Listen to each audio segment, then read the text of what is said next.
Audio Jungle.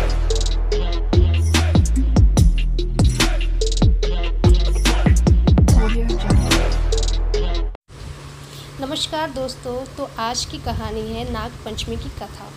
प्राचीन काल में एक सेठ जी के 7 पुत्र थे। सातों के विवाह हो चुके थे।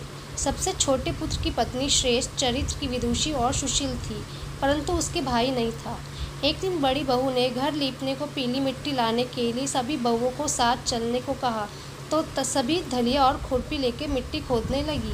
तभी वहाँ एक सर्प निकला, जिसे बड़ी बहू खुरपी से मारने लगी। ये देखकर छोटी बहू ने उसे रोकते हुए कहा, मत मारो इससे, ये बेचारा निरपराध है। ये सुनकर बड़ी बहू ने उसे नहीं मारा। तब सर्प एक और जा बैठा।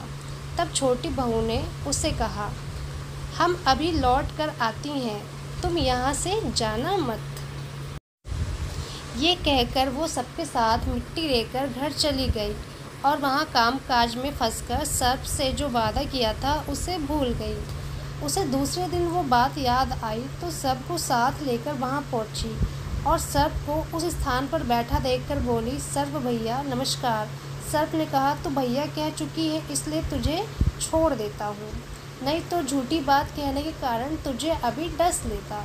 वो बोली, भैया मुझसे भूल हो गई, उसकी क्षमा मांगती हूँ। तब सर्प बोला, अच्छा तू आज से मेरी बहन हुई और मैं तेरा भाई हुआ, तुझे जो मांगना हो मांग ले। वो बोली, भैया मेरा कोई नहीं है, अच्छा हुआ जो तू मेरा भाई बन गया। कुछ दिन व्यतीत होने पर वो सर्प मनुष्य का रूप रखकर उसके घर आया और बोला कि मेरी बहन को भेज दो। सबने कहा कि इसकी तो कोई भाई नहीं था, तो वो बोला, मैं दूर के रिश्ते में इसका भाई हूँ, बचपन में ही बाहर चला गया था। उसके विश्वास दिलाने पर घर के लोगों ने छोटी को उसके साथ भेज दिया। उसने मार्ग बताया कि मैं वही सर्प हूँ, इसलिए तू डरना नहीं और जहाँ चलने में कठिनाई हो वहाँ मेरी पूँछ पकड़ लेना। उसके कहे अनुसार ही किया और इस प्रकार वो उसके घर पहुँच गई। वहाँ के धन ऐश्वर्य को देखकर वो चकित हो गई। एक दिन सर्प की माता ने उससे कहा, मैं एक काम से बाहर जा रही हूँ, तू अपने भाई को ठंडा दूध पिला देना।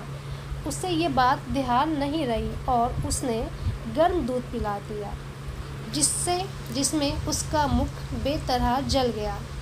ये देखकर सर्प की माता बहुत क्रोधित हुई, परंतु सर्प के समझाने पर शांत हो गई। तब सर्प ने कहा कि बहन को अब उसके घर भेज देना चाहिए। तब सर्प और उसके पिता ने उसे बहुत सा सोना, चांदी, जवाहरात, वस्त्र, भूषण आदि देके उसके घर पहुंचा दिया। इतना ढेर सारा धन देखकर बड़ी बहू ने ईर्ष्या से कहा, भाई तो बड़ा धनवान है, तुझे तो उससे और भी धन लाना चाहिए। सर्प ने ये वचन सुना तो सब वस्तुएं सोने की लाकर दे दी। ये देखकर बड़ी बहू ने कहा, इन्हें झाड़ने की झाड़ू भी सोने की होनी चाहिए। तब सर्प ने झाड़ू भी सोने की लाकर रख दी। सर्प ने छोटी बहू को हीरा मणियों का एक अद्भुत हार दिया था। उसकी प्रशंसा उस देश की रानी ने भी सुनी और वो राजा से बोली कि सेठ की छोटी बहू का हार यहाँ आना चाहिए। राजा ने मंत्री को हुक्म दिया कि उससे वो हार लेकर शीघ्र उपस्थित हो। मंत्री ने सेठ जी से जाकर कहा कि महारानी जी छोटी बहू का हार पहनेंगी, वो उससे लेकर मुझे दे दो। सेठ जी ने डर के कारण छोटी बहू से हार मंगाकर दे दिया।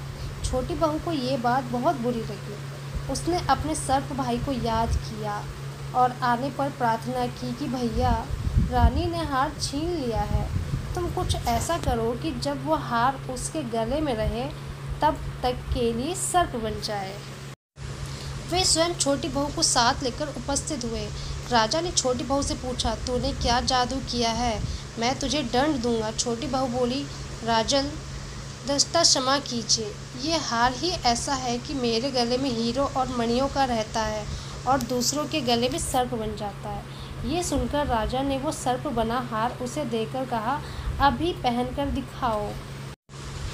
छोटी बहू ने जैसे ही उसे पहना वैसे ही हीरो मणियों का हो गया। ये देखकर राजा को उसकी बात का विश्वास हो गया और उसने प्रसन्न होकर उसे बहुत सी मुद्राएं भी पुरस्कार में दी। छोटी वो अपने हार और इन सहित घर लौट आई।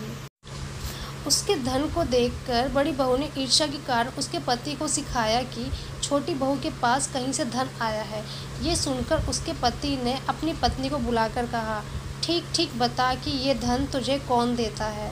तब वो सर्प को याद करने लगी। तब उसी समय सर्प ने प्रकट होकर कहा, यदि मेरी धर्म बहन के आचरण पर संदेह प्रकट करेगा तो मैं तुझे खा लूँगा।